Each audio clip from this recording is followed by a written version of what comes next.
Hello and welcome to AI Basics. It's your host back again with yet another interesting tutorial video. In this video, I'm going to teach you how you can change your password in Fliki AI.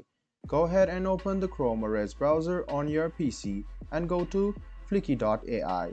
Log into your account, and what you need to do is press account, which is on the left hand side of your screen. Now go to your profile and you can see the change password option beneath the YouTube channel ID's profile. Now go ahead and click change password. Go ahead and write down your new desired password and press update. You can see that your password has been updated successfully. This was a video on how you can change your password in Fliki AI. Let me show it to you once again.